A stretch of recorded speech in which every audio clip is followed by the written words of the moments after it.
This is Glenn Hauser, on the air since 1987. You're tuned to the International Radio Report, 30 minutes of radio about radio, every Sunday morning on CKUT 90.3 FM in Montreal, and live streaming around the globe at ckut.ca. Welcome, everyone, to the International Radio Report for Sunday, May the 30th, 2021. My name's Sheldon. I am here with Jill at CKUT 90.3 FM in Montreal. And this is your half-hour program of news and information about the world of radio. We thank you for joining us.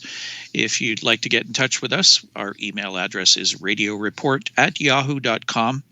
We are live streaming and archived on the CKUT website, ckut.ca. Our Facebook group is International Radio Report. We welcome Bill to the group this week. And our YouTube channel, if you'd like to go check out the show, usually within an hour or so after it airs live on CKUT, you can go to youtube.com/International Radio Report, and you sort of get a hybrid version of the show there with a bit of video that goes along with the audio. So you can check that out on YouTube. And we are in for a hot week here in Montreal. Oh, yeah. I'll be doing a lot of radio and the air conditioning. Yeah, we're actually getting heat warnings and special alerts from Environment Canada on the heat wave that's coming. So they're talking about a humidex index of 40 on a couple of the days this coming week. So it's a good time to stay in the house if you've got air conditioning, and check out the radios. We have a number of things to talk about today in the second part of the show. Today we're going to do a little feature on the Canadian International DX Club, something we don't talk a lot about on the show. So it's a little bit of a quiet week this week, so we thought we'd give you a little bit of information about the club if you're not familiar with it. So stay tuned for that in part 2 of today's show. We'll kick things off, though, with a story about a National Public Radio program, NPR program called All Things Considered. And they are going to be inducted into the Radio Broadcasting Hall of Fame. Cool. And this comes via Radio Inc. All Things Considered, the flagship news program of NPR, will be inducted into the National Association of Broadcasters Broadcasting Hall of Fame at the 2021 NAB show. The program debuted 50 years ago on May the 3rd, 1971. For half a century, All Things Considered has engaged, educated, and entertained countless listeners about the news and culture affecting our lives while serving as a showcase for the importance of public radio, said Gordon Smith, president and CEO. It is a fitting tribute that we induct this landmark program of radio history into the Broadcasting Hall of Fame as it celebrates its 50th year on the air. Hosted by Ailsa Chang, Audie Cornish, Mary Louise Kelly, and Ari Shapiro, and on weekends by Michael Martin, ATC has been honored with some of journalism's highest honors, including the George Foster Peabody Award, the Alfred I. DuPont Columbia University Award, and the Overseas Press Club Award. The award will be presented during the NAB show Welcome event on October the 11th, 2021. So this is a show that you were telling me you listen to quite a bit.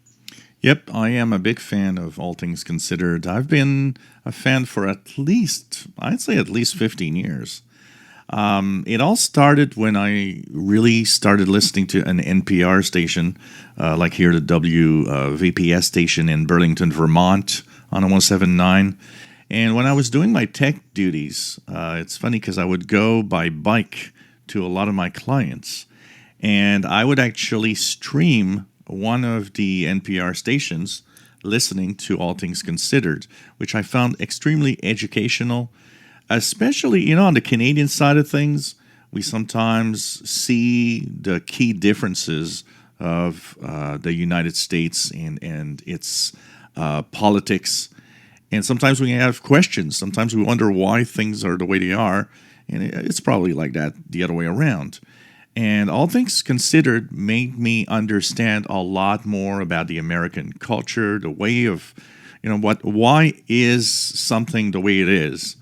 And it is extremely interesting, and they have very often some interesting topics that you just listen in and you start, thinking, wow, okay, this is cool.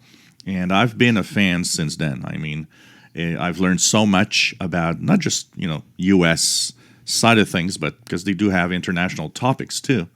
But it is definitely a program if you enjoy and if you are interested in learning about all sorts of things that's happening around our world and in the United States. I think it is one of the best programs out there. It is definitely a must listen. I know a lot of Americans who do the reverse. They listen to As It Happens on CBC radio in Canada. Many people in the States I know were a little upset when a lot of the border stations, the AM CBC stations, were shut down and switched to FM because they used to listen to As It Happens on those channels on the medium wave band. But I think the programs are somewhat similar. So, they're a magazine format sort of. Absolutely. And, as you say, they really sort of go a little more in depth into some of the stories. So it's nice to see that they're getting recognition and going into the Broadcasting Hall of Fame this year, later in 2021. Our next story is, there's a lot of specialists out there, consultants in radio who try to talk to programmers and station managers and give them some tips on what they should do. We found this interesting story about adult contemporary radio. Yeah, 5 things that matter today in adult contemporary radio. So this is by Gary Berkowitz of Radio Inc. So Gary specializes in ratings improvement for adult contemporary and classic hits radio stations. So what he says is that new music is at a low point. Right now is not the time to be aggressive with new unfamiliar songs in AC radio. Be patient, it will come back. Adult contemporary music tastes in general have changed. Upbeat and feel good is on top. Down-tempo, dark sounds are out. Just when you think they're always the same, they are not. If you're running more recorded liners and sweepers than you are live talent breaks, you're on the wrong road. Radio is all about its personalities. Without them, we are a lonely jukebox. Having a positive personality is more important than ever. Does your station have a personality? If not, that is your summer project. Has your positioning message become wallpaper? It's easy to happen. Now is the time to freshen it up and make it pop. Summer is almost here. America is coming out of the darkest year and a half ever. People are feeling a renewed hope for the future. Do you have that sound? Are you helping them feel fresh and renewed? And we can ask that question with quite a few stations here in Montreal, basically. Yeah. And I think I have the answer to it. No. Yeah, people are just, I don't know. The programmers don't seem to be willing to take a chance on things. Personalities are disappearing from radio. Here's a specialist and consultant telling you that people want personalities. They want people. We've been isolated from other people for so long, the last year and a half, and I think they want those voices. They want familiarity with people on the radio.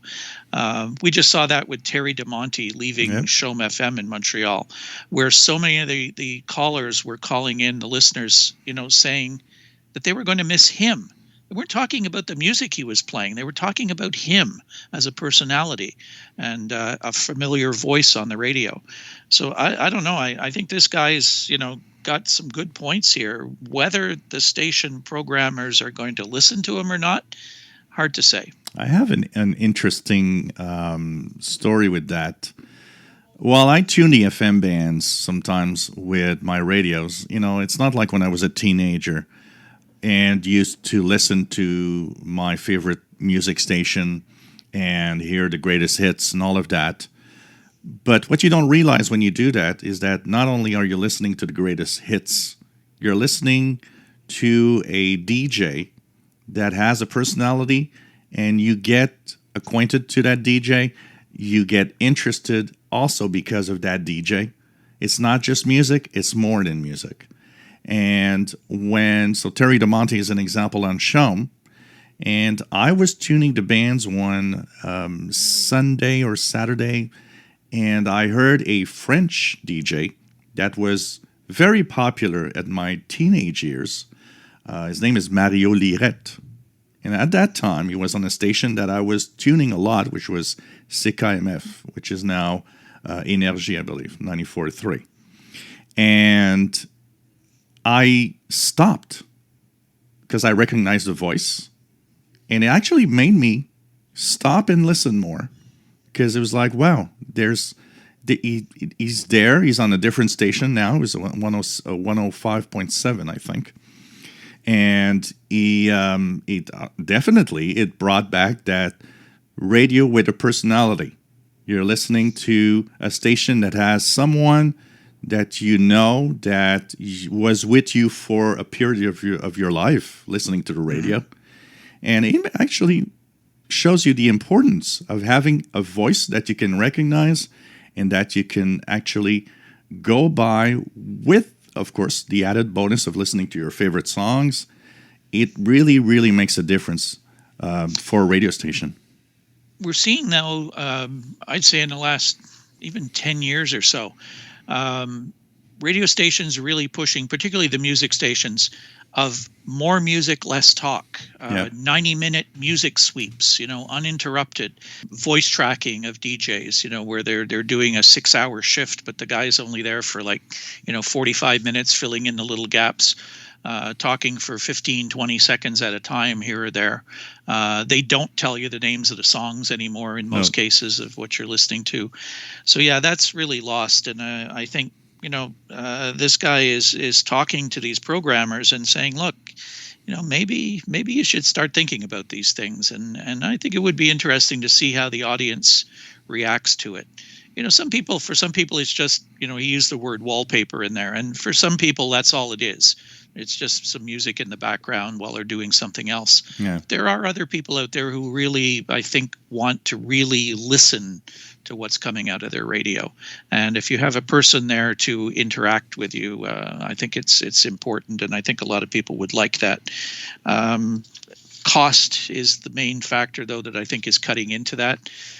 Personalities cost a lot of money, and they don't want to spend that money on those people. So let's get them off the air and just play more music, and nobody will care. So I don't know. The difference that it makes simply your station goes from a FM radio streaming station, like listening to Spotify, for example, to a radio station that I feel good with and familiar, because there's a bond that exists with the people there. Yep, exactly. Interesting story. We'll see if it has any impact or not on the station programmers out there. Next, we go over to France to a ham radio related story. And the headline is COVID-19 Special Events Amateur Radio Station from France. This is via the Southgate Amateur Radio News. To pay tribute to the individuals who have suffered, those who are currently suffering, or have passed away as a result of the COVID-19 pandemic, look for the special event call sign, Tango Mike 57 Charlie Oscar Victor, to be used between June the 15th and June the 29th. They also pay tribute to the caregivers who, with strength and courage, do an extraordinary job saving lives every day throughout the world. The French ham operators that will be running this station are mentioned: Denis F1PHB, Jean-Jacques F4HEI, Sebastien F5BQU, Michel Fox 5 PPG, Pascal Fox 5 Tango Lima Zulu, and Andre Fox 6 Bravo Golf Hotel. So I guess they will be all over the HF bands. You can check for them between the 15th and the 29th of June. The call sign again will be Tango Mike 57 Charlie Oscar Victor. That sounds quite fun to try and tune in. Special event stations are always cool. So this week, what did happened with our sun? Well, we had a rather quiet week. We had a little bit of geomagnetic storming, minor storm, because there was a coronal mass ejection that actually stirred up the geomagnetic field a little bit. But overall, it was rather quiet. We have two sunspot groups on the sun, 2829 and 2827. They are actually sending out and crackling with C flares. So maybe we should keep an eye in case activity picks up a little more. But it's rather quiet, and the K index stays very low at 1, which means that propagation should be pretty much at its best. There's a coronal hole that could actually have some solar wind reaching the Earth around June 8th. So that's something to check for unsettled conditions. But overall, things are rather quiet. Solar flux hovering at around between 76 and 80, depending on the activity, which is nice. It actually does improve a little bit on the propagation. Radio New Zealand 13840 coming in quite well. 20-meter band, if you're in North America and Europe, 20-meter band has been this week and probably in the next few weeks almost a 24-hour band. Lots of stations, even at midnight, because we got to remember that the North Pole is in sunlight 24 hours. So some stations are taking advantage of that propagation to make contacts from Europe to North America, for example, in the middle of the night. So you know what? You need to take out that radio and tune and listen to what's out there. This is George Zeller of Cleveland. Listen to the International Radio Report every Sunday morning at 10:30 on CKUT 90.3 FM in Montreal. You're listening to the International Radio Report on CKUT 90.3 FM in Montreal. We thought we would talk a little bit about our Canadian National Radio Club. Yes. A lot of people, when I tell them I belong to a radio club, they kind of think, oh, that must be ham radio or something like that. And when you tell them it isn't, then they're really puzzled. They wonder, well, what do you need a club for radio for? Well, radio clubs have been around forever, it seems. I think one of the oldest is the National Radio Club, which started, I think, back in 1932 or something like that. And it's a place for fans of radio to gather, whether you listen to AM stations, FM, shortwave, whatever. Our club, the Canadian International DX Club, has been around since 1962. We're a little bit different than the other clubs. A lot of the other clubs specialize in particular aspects of radio monitoring, whereas CIDX is classified as a general coverage radio club. As I said, we started in 1962. It was based in Winnipeg at the beginning. It moved from Winnipeg to Edmonton. And now we sort of have two head offices. We have our eastern office here in Montreal and our western office out in Sherwood Park, Alberta. And it's a not-for-profit organization. It's all volunteer staffed. And we have members across Canada into the United States and some members elsewhere around the world. So we thought we'd tell you a little bit about the club today. Won't go into a lot of detail. We encourage you, though, to get in touch with us and find out a little more about the club. It's open to anybody, wherever you may be. You don't have to be Canadian. And the club doesn't only focus on Canada. Nope. We cover radio-related information from around the world. So it's got something in it for everybody, I think. So before we forget, we'll tell you how to get in touch with us. And you can get a sample. We put out a bulletin every month. It's a bulletin that can range anywhere from 60 to, I think we've gone over 100 pages sometimes a month. Comes out monthly. It's called Messenger.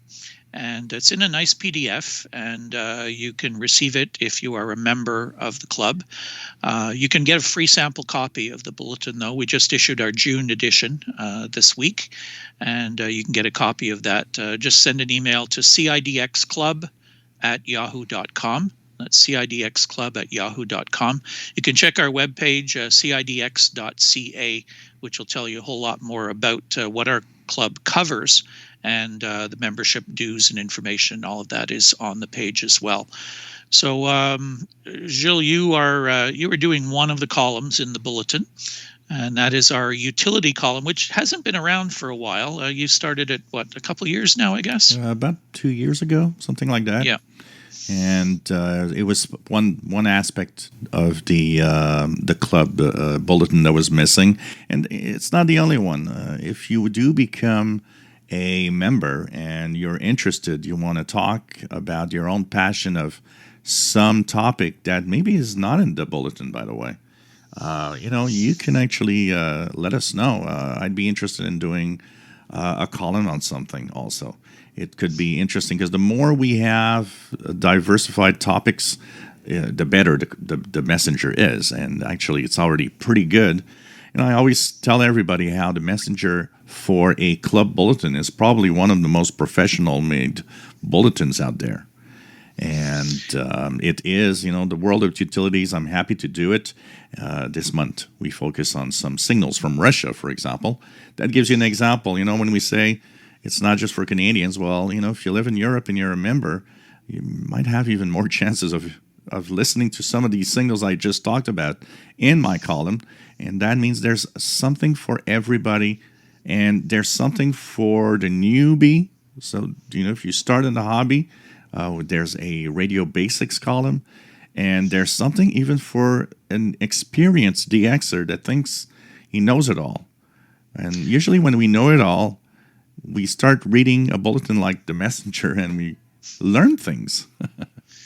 Yeah, we've really tried to change the focus of our bulletin as well into making it more educational, more informative for people to get them involved into new things within the radio hobby. Shortwave is there for sure. We have our logbook column of what people have been hearing on shortwave. We have a couple other columns that give you tips on where to find station schedules and frequencies and things like that. But we've tried to expand it, and we've added a lot of new things recently. The Radio Basics column that Brian Penny does is aimed at new novices in the radio hobby, but also some things that you may have forgotten about, even though you've been at it a long time. So we've got that in there. For the QSL hunters, we've got the very interesting column, which is our QSL feature that Mickey Delmage takes care of. Broadcast band, medium wave DXing is really, really popular. Nigel Pimblett handles that column for us.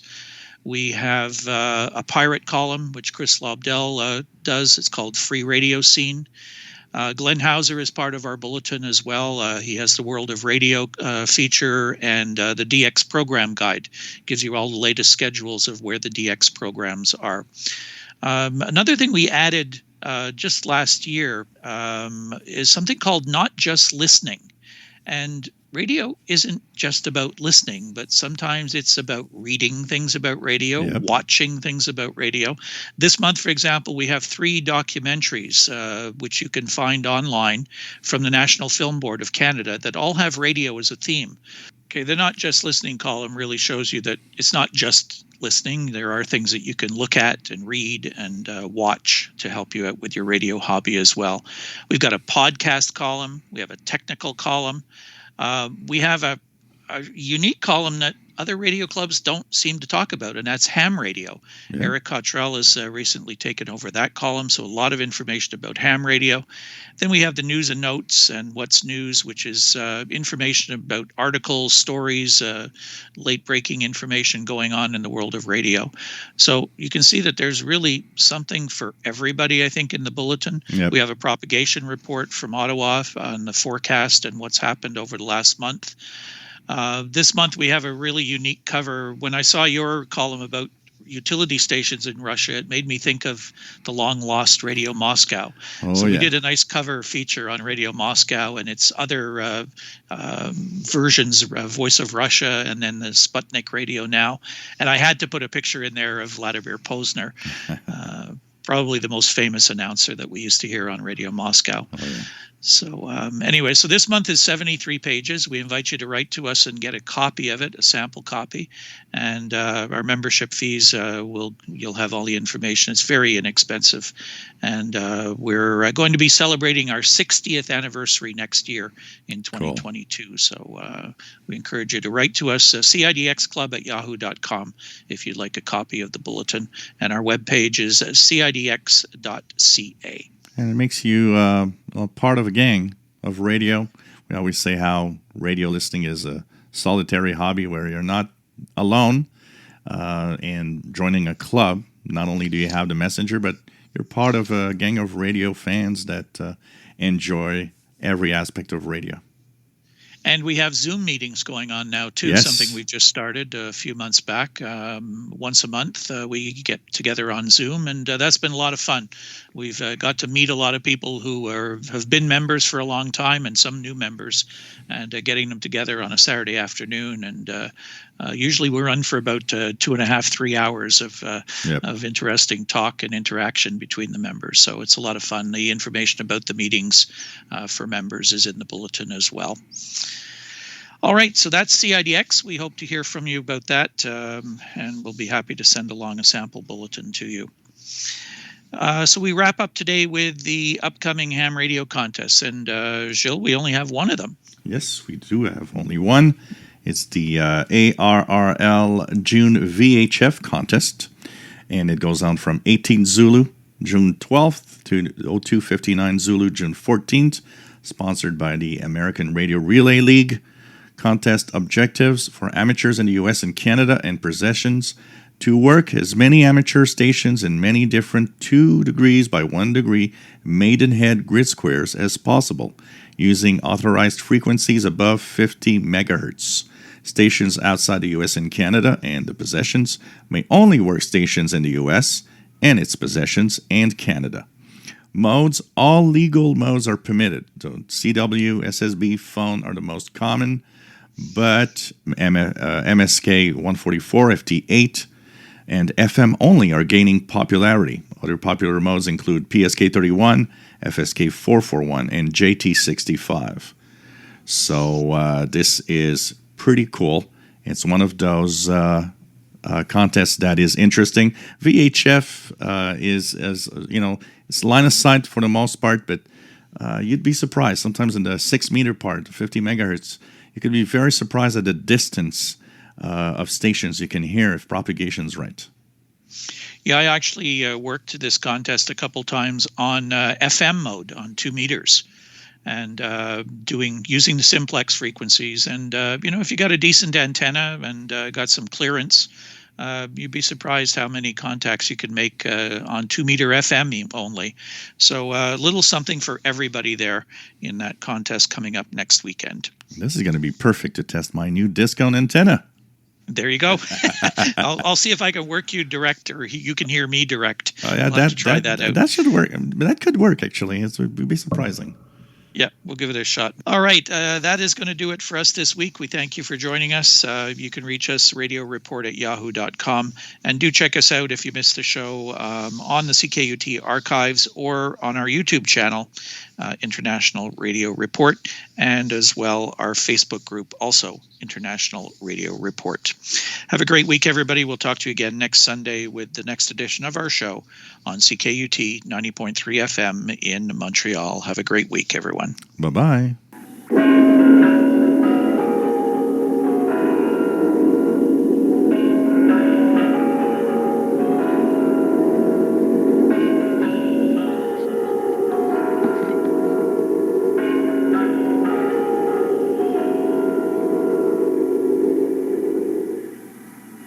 This is Radio Moscow World Service. The news, read by Maria Dudina. First, the headlines. Soviet President Mikhail Gorbachev and Brazil's President José Sarney have signed in the Kremlin a declaration on principles of interaction for peace and international cooperation. The Special Political Committee of the United Nations General Assembly has begun discussing international cooperation